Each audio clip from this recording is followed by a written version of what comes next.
जगची धर्म जगाला प्रेम अर्पावे। जगी जे हीन अतिपतिता जगी जे। श्यामची आई कथा वाचन उपक्रमाअंतर्गत कथा क्रमांक 8 क्षमेविषयी प्रार्थना या कथेचे वाचन करत आहे। बाहेर पिठूर चांदणे पडले होते। मंदिराच्या गच्चीवर सारी मंडळी बसली होती। दूरचा नदी प्रवाह चांदीच्या प्रवाहासारखा दिसत होता। नदीला विश्रांती माहीतच नाही, सारखे वाहणे तिला माहीत। तिची प्रार्थना, कर्ममय प्रार्थना सारखी 24 तास सुरू असते। कर्म करीत असताना ती कधी गाणी गुणगुणते, कधी हसते खेळते, कधी गंभीर होते तर कधी रागाने लाल होते। नदी म्हणजे एक सुंदर व गंभीर गूढ आहे। श्याम त्या नदीकडे पाहतच उभा होता। सृष्टी सौंदर्य श्यामला वेडे करीत असे। कधी रम्य सूर्यास्त पाहून जणू त्याची समाधी लागली, त्याची अशीच समाधी लागली होती। राम त्याच्याजवळ गेला व म्हणाला, श्याम, सारी मंडळी आली, प्रार्थनेला चल, सर्वजण वाट पाहत आहेत। हो, मी आपला पाहतच राहिलो, असे म्हणून श्याम त्याच्यासाठी असलेल्या जागेवर जाऊन बसला। प्रार्थना झाली व गोष्टीस सुरुवात झाली। मित्रांनो, प्रत्येक गोष्टीत संस्कृती भरलेली आहे। प्रत्येक जातीची विशिष्ट संस्कृती असते। सर्वांची मिळून राष्ट्रीय संस्कृती होत असते। प्रत्येक चालीरीतीत संस्कृतीचा सुगंध भरलेला आहे, तो ओळखला पाहिजे। आपल्या साऱ्या चालीरीतीत आपण लक्ष घेतले पाहिजे।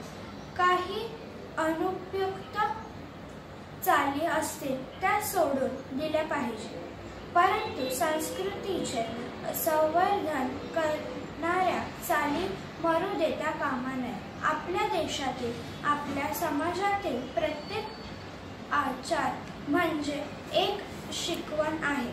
आमच्या घरी एक अशी पद्धत होती की रोज दुपारी मुख्य जेवणाच्या वेळी प्रत्येकाने श्लोक म्हणायचे। जेवताना श्लोक म्हटले नाही तर वडील रागे भरत। वडील आम्हाला श्लोक ही सुंदर सुंदर शिकवित असत। मोरपंत वामन पंडित यांचे सुंदर श्लोक व कविता ते शिकवित असत। तशीच इतर स्तोत्रे, भूपाळा, श्लोक वगैरे शिकवित। पहाट झाली की वडील आम्हास उठवीत, आमच्या अंथरुणावर बसत आणि आम्हाला भूपाळा, श्लोके वगैरे शिकवू लागत। आम्ही अंथरुणातच गोधड्या पांघरून बसत असू। माझ्या लहानपणी आमच्याकडे ब्लँकेट नव्हते। गोधडी, पसोडी किंवा आईची चौघडी हेच पांघरून व अंथरूण असायचे। गणपतीची, गंगेची वगैरे भूपाळा वडील शिकवत।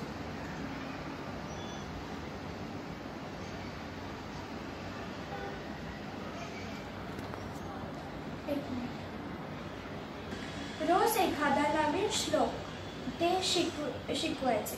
वडील नुसते तोंडपाठ करून घेत नसत तर अर्थही सांगायचे।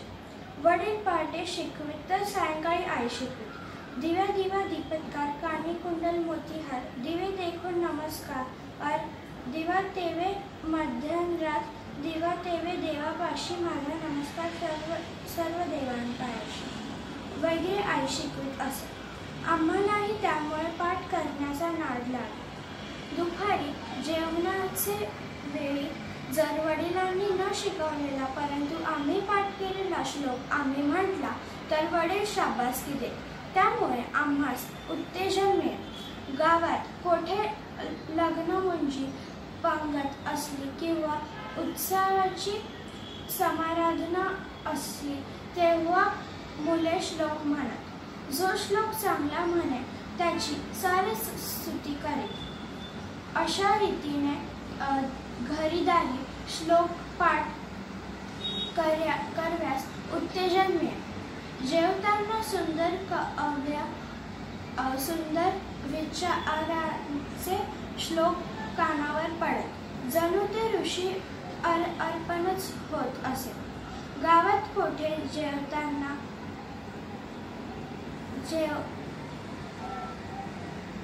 गावात कुठे जेवणावळ असली तर आमच्याकडे बोलावणे असायचे. आमच्या बरोबर वडीलही यायचे. तर श्लोक म्हणाव्यास आम्हास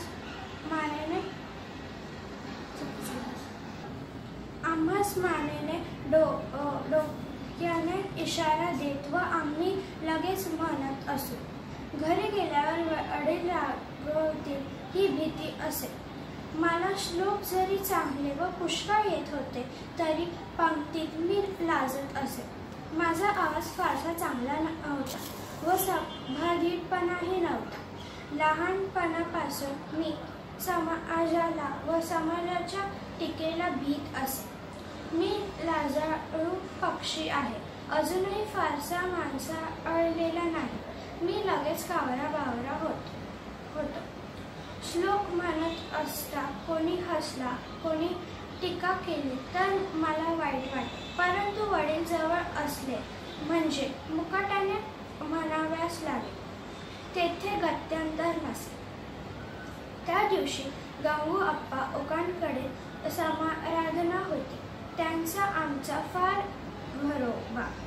आमच्याकडे आमंत्रण होते. माझे वडील बाहेर गावी गेलेले होते.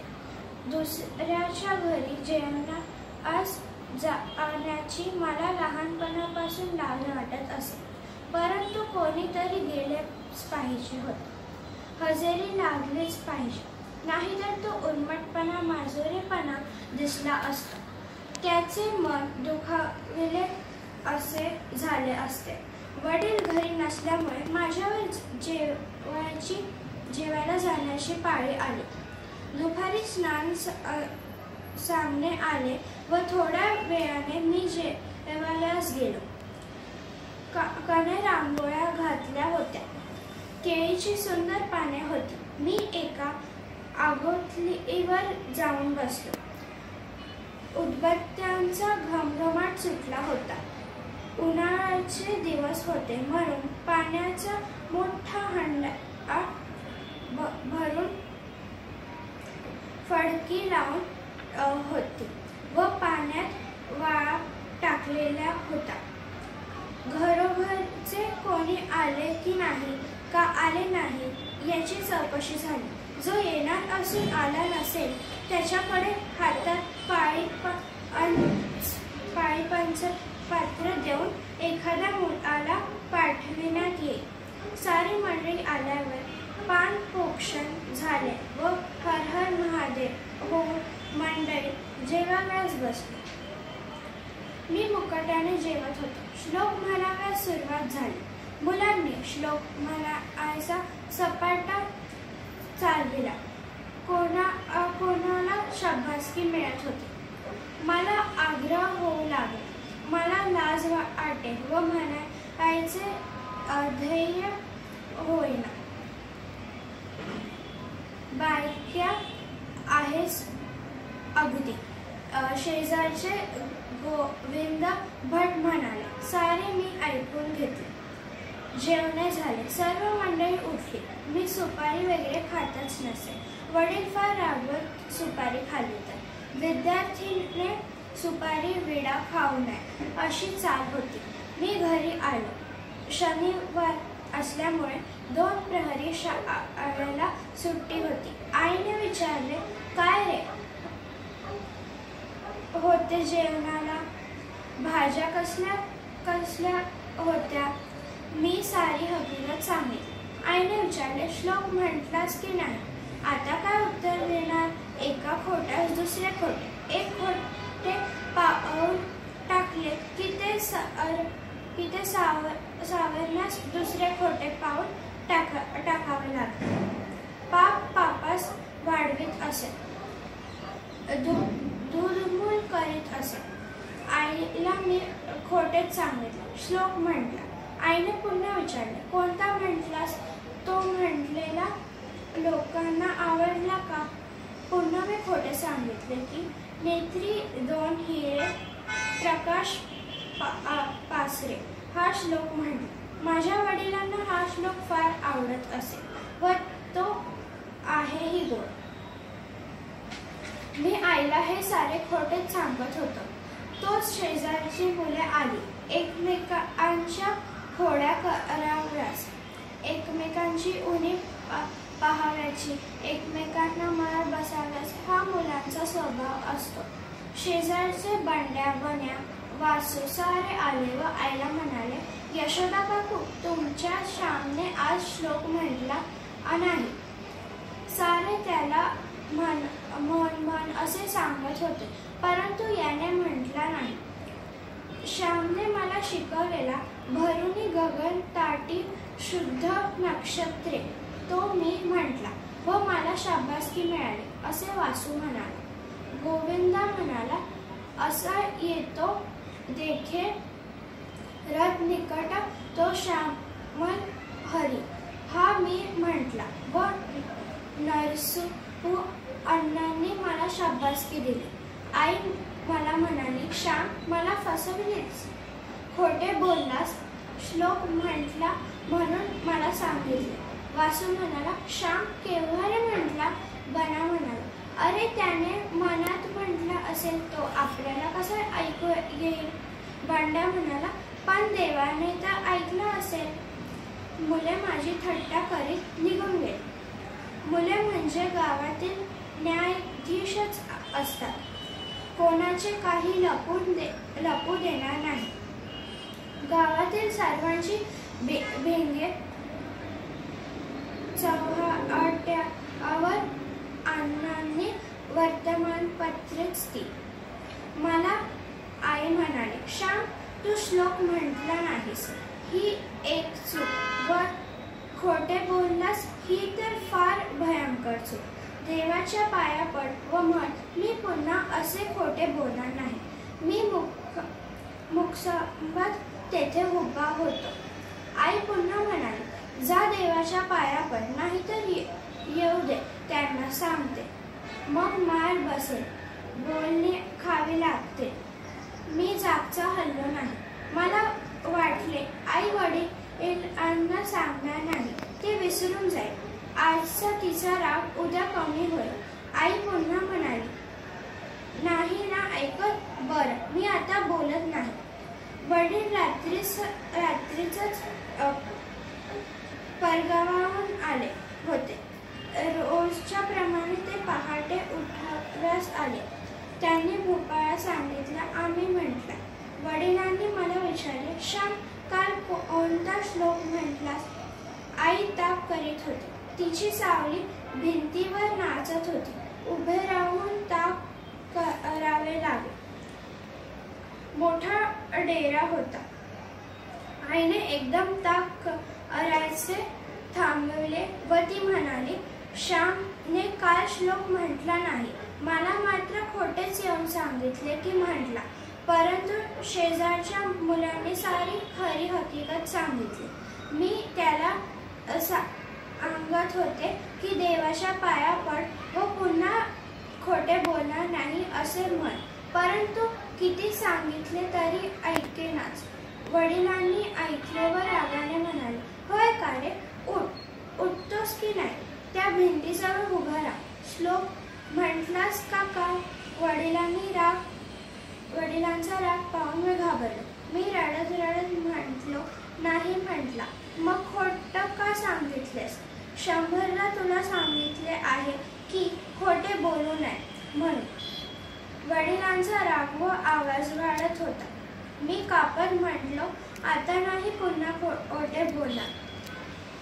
आणि ती देवाच्या पाया पड म्हणून सांगत होती तर ऐकले का नाहीस? आईबापांचे ऐकावे हे माहीत नाही वाटते. माजलाच होय तू? वडील आता उठून मारणार असे वाटू लागले. मी रडत आईजवळ गेलो व आईच्या पायावर डोके ठेवून माझे कडकडत अश्रू तिच्या पायावर पडले. आई, मी चुकलो, मला क्षमा कर असे मी म्हटले. आईच्याने बोलवेना. ती वत्सल्य मूर्ती होती. विरघळलेल्या ढेकळाप्रमाणे माझी स्थिती झालेली पाहून तिला वाईट वाटले, परंतु स्वतःच्या भावना आवरून ती म्हणाली, देवाच्या पाया पड, पुन्हा खोटे बोलण्याची बुद्धी देऊ नकोस असे त्याला प्रार्थून सांग. मी देवाजवळ उभं राहिलो. स्पुंदत देवाला प्रार्थून लोटांगण घातले. नंतर मी पुन्हा भिंतीजवळ जाऊन उभा राहिलो. वडिलांचा राग मावळला होता. ये इकडे असे ते मला म्हणाले. मी त्यांच्याजवळ गेलो. त्यांनी मला जवळ घेतले, पाठीवरून हात फिरवला व ते म्हणाले, जा आता, शाळा आहे ना? मी म्हटलं, आज रविवार, आज सुट्टी आहे. वडील म्हणाले, मग जरा नीज हवा तर. का शेतावर येतोस माझ्याबरोबर? पत्रावरनी पाने पण आण. मी होय म्हटलं. वडिलांचा स्वभाव मोठा हुशार होता. त्यांनी एकदम सारे वातावरण बदलले. रागाचे ढग गेले व प्रेमाचा प्रकाश पसरला. जसे काही झालेच नाही. आम्ही बाल्ये शेतावर गेलो.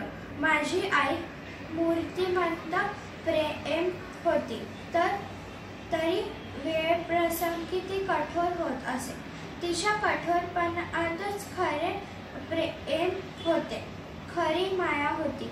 कधी कठोर प्रेमाने तर कधी गोड प्रेमाने आई या श्यामला आम्हा सर्वांना वागवीत होती.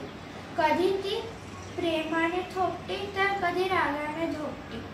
दोन्ही प्रकारांनी ती मला आकार देत होती. या बेडवट एडी गोळ्याला रूप देत होती. थंडी व ऊब दोन्हीही विकास होतो. दिवस व रात्र दोन्हीमुळे वाढ होते. सारखाच प्रकाश असेल तर नाश. म्हणून एका कवितेत म्हटले आहे, करुणी माता अनुराग राग, विकास बाळ मना विभाग. फुले तरु सेवुनी उष्ण शीत जगी, असे हीच विकास रीत.